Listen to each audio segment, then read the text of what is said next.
السلام عليكم إخواني أخواتي، مرحبا بكم في فيديو جديد. هذا الفيديو الذي سنتكلم فيه إن شاء الله عن 1 درهم جرافطة. كما كتشوف المعروفة 1 درهم جرافطة للملك الراحل الحسن الثاني رحمه الله. غادي اليوم إن شاء الله ندوي لكم على هذه القطعة، هذه 1 درهم المطلوبة، يعني المطلوبة. هاد 1 درهم كما كتعرفوا الإخوان، العديد من الناس كينشروا في الفيسبوك مثلا 1 درهم تساوي مثلا واحد الثمن اللي هو باهظ. يعني خاص يعني تعرف المعلومات على الدرهم المطلوب، يعني الدرهم المطلوب اللي هو كيساوي يعني ثمن لا بأس به. في هذا الفيديو إن شاء الله غادي نعرفكم على جميع يعني التفاصيل ديال هاد 1 درهم كما كتشوفوا هنايا. وقبل ما نبداو غادي نشوفوا المعلومات ديالها كما كتشوفوا هنايا، يعني نتعرف على بعض المعلومات ديالها. هاد 1 درهم من النيكل كما كتشوفوا، مسكوك، دائري، يعني دائري الشكل. العملة 180 درجة. الوزن ديالها كما كتشوفوا هنايا 6 الغرامات. القطر ديالها 24 مليمتر، والسمك ديالها 1.7 مليمتر. هادو هما المعلومات ديالها كما كتشوفوا. وهاد 1 درهم الإخوان فيها 3 ديال الإصدارات. كما كتشوفوا هنايا الإصدار ديال 1965، والإصدار ديال 1968، والإصدار ديال 1969. كما كتشوفوا هذه درهم ل 1969. هذا الإخوان هو اللي هضرت لك عليه، هما عفوا الإخوان، هو هذا 1965، ولكن ما بينش هي هنا بين عندنا مزيان 1965، وكما شلنا 1969. هذه 1968 كما كتشوفوا، هذه 69، هذه 1968 كما كتشوفوا. يعني 3 إصدارات: إصدار 1965، إصدار 1968، وإصدار 1969. هادو هما الدراهم. كما كتشوفوا هذه كتبقى الإخوان القيمة ديالها هو 1 درهم، يعني لا أقل ولا أكثر. والعملة اللي مطلوبة واللي كتسوى يعني ثمن لا بأس به هي العملة اللي كتكون مكتوبة هنايا فيها تجربة. كما كتشوفوا هنايا كتكون مكتوبة تجربة، يعني إيساي. هذيك العملة تتسوى ثمن لا بأس به، مزيان.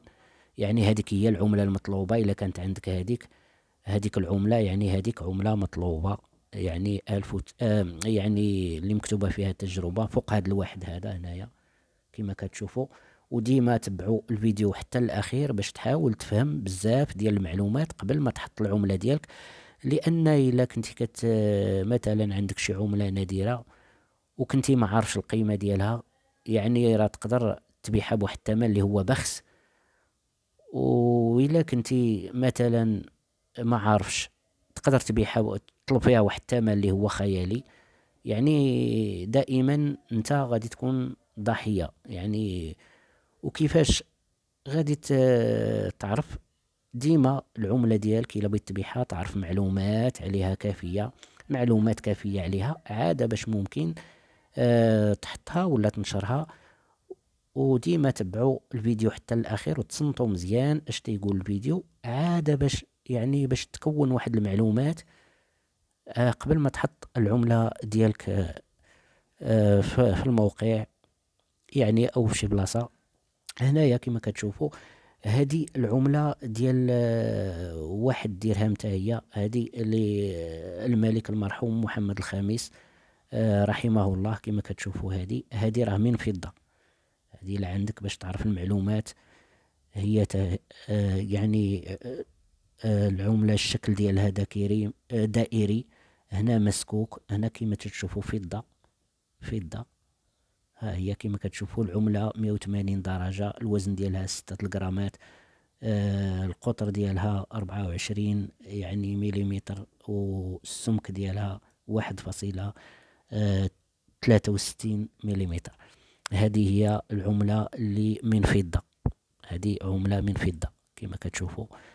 ولكن الإخوان هذه ديال الكرافطة كتبقى القيمة ديالها يعني إلا بحثتي ولقيتي هذيك التجربة هنايا، هذيك هي العملة المطلوبة، يعني هذيك هي العملة المطلوبة كما كتعرفوا.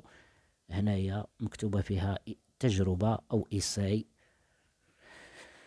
وكان هذا هو الفيديو ديالنا حول هاد الواحد درهم كرافطة، وتنتمنى تكونوا استفدتوا من هذا الفيديو ولو يعني القليل. يعني باقي تنأكد عليها هنا تكون تجربة، يعني إلا ما كانش تجربة كتبقى القيمة ديالها 1 درهم كما كتعرفوا. هنايا 1 درهم هي القيمة ديالها، ولكن إلا كانت تجربة هنايا يعني راك يعني القيمة ديالها عندها واحد الثمن لا بأس به. هذا هو كان كل ما يتعلق بالفيديو ديالنا. ما تنسوناش بمشاركة الصفحة، وما تنسوش الاخوان تبارطاجيو هذا الفيديو. بالنسبه للاخوان اللي ما عارفينش بارطاجيو اليوم هذا الفيديو هذا، وما تنساوش بالمتابعه ديالنا ووضع يعني اللايك. وتنشكركم على التفاعل ديالكم، وان شاء الله راه غادي نقدم لكم. واللي الاخوان اللي عنده شي سؤال ولا شي حاجه يكتبوا لي في التعليقات. انا راه كنقرا التعليقات، واخا ما ربما ما يكونش الوقت باش نجاوب، يعني كنحاول نقرا التعليقات وندير فيديو على حسب داكشي اللي كيبغيو المتتبعين. وهذا هو يعني اللي بغى يقيم شي عملة ولا يدخل عندنا للصفحة نتواصلوا معاه، ما كاين حتى مشكل. وشكرا لكم والى اللقاء. وما كنتساوناش الاخوان بارطاجيو الحلقة، وما كتنساوش المتابعة ديالنا ووضع زر لايك وفعلوا الجرس باش يبقى يوصلكم كل جديد ديالنا. وشكرا لكم والى اللقاء.